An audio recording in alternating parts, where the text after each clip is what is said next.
Australia find right combinations to spark T20I mojo. After a trio of outstanding performances to start the T20I Tri-Series, Australia have seemingly unlocked the right formula in the shortest format. For so long, Australia have frustratingly struggled in T20 cricket, as evidenced by a bare trophy cabinet and a current lowly ranking of number 7. Selections were always a mishmash and a continuity a constant bane. It was little surprise they continually struggled with T20 appearing low in priority for a country that still adores the longer formats, particularly tests. With the next World T20 to be staged down under for the first time, a determined Australia have resolved to take things far more seriously. Selector Mark Waugh has been earmarked to cast his eye over the nation's T20 talent in a specialised role for the Australian the Great, who moonlights as a Big Bash League barrel television commentator. Furthermore, Ricky Ponting has come into the fold as an assistant coach for the Tri-Series, and his influence has been pronounced to the point where he is now seen as the favourite to be Australia's head coach at the World T20 in 2020.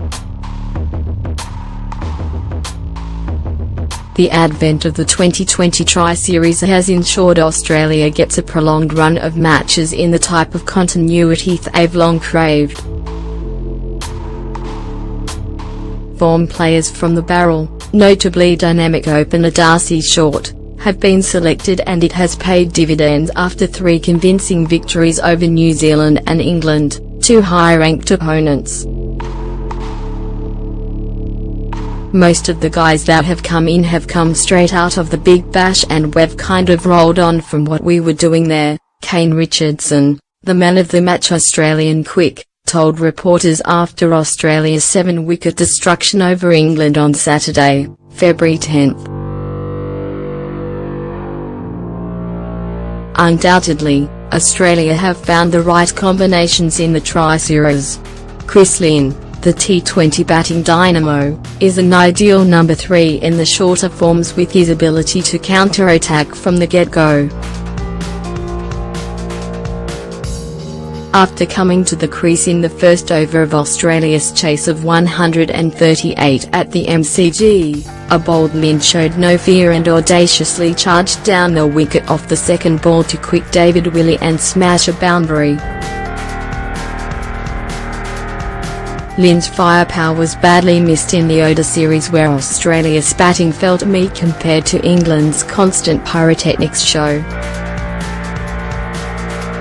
Mercurial all-rounder Glenn Maxwell has starting all 3 games and feels like a missing link of the struggling ODI team after being overlooked for the bulk of the 5-match series against England.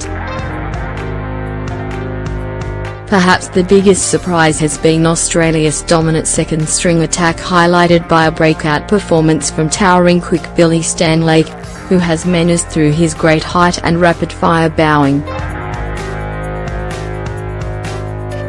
He has formed a lethal partnership with the slippery Richardson, while Andrew Tye has thrived in the back end of an innings through his bag of tricks.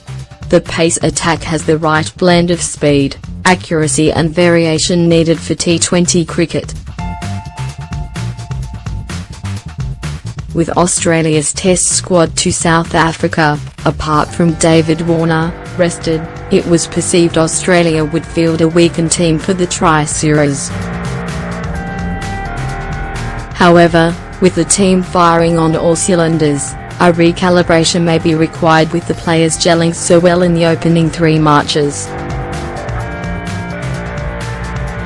Stanlake, Short and Tye should all be seriously considered in a full-strength Australian lineup, and, suddenly, there appears little wriggle room for spots. Out of the players rested, Mitchell Starc, Mitchell Marsh, Pat Cummins and captain Steve Smith are probably the only inclusions likely into the team.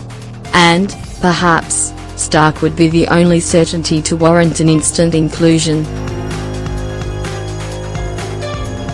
Richardson, who tore through England with 3 for 33, was diplomatic and said he was merely happy about getting an opportunity.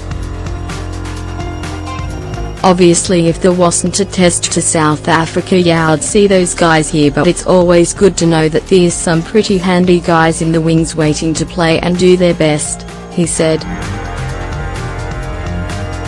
Still, Australian selectors suddenly have some difficult, albeit welcome, decisions ahead, starting at the top.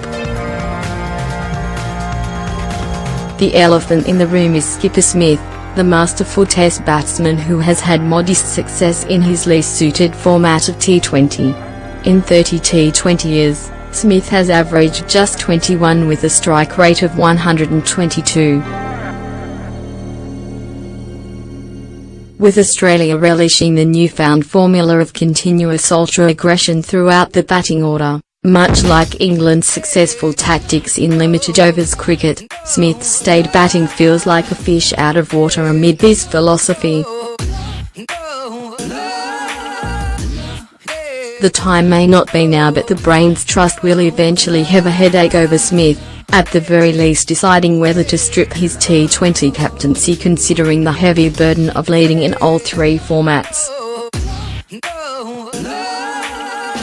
In Smith's absence, an inspired Warner has thrived leading Australia in the Tri-Series, and his players have responded accordingly. Even though a tiring Warner has struggled with the bat, his innate aggression and effervescence perfectly complements the format, with the results being hard to ignore. Warner has now won 6 of 7 matches in charge, clearly the best mark in Australia's T20I history. Smith notched 4 wins from 8 matches as captain. Our players have been in tremendous form coming off the Big Bash League, and they are playing with freedom and they were playing fearless, Warner said after the match. I love going over to New Zealand and we're looking forward to that challenge.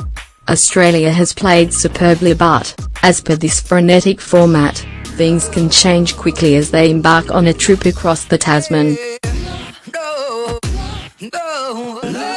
After fears were heightened following their own malaise against England, Australia have rebounded and regenerated quickly to ensure they finish the home summer in style. Suddenly, there is excitement and goodwill genuinely emerging within the Australian T20 team, but they will be determined to finish the job in New Zealand.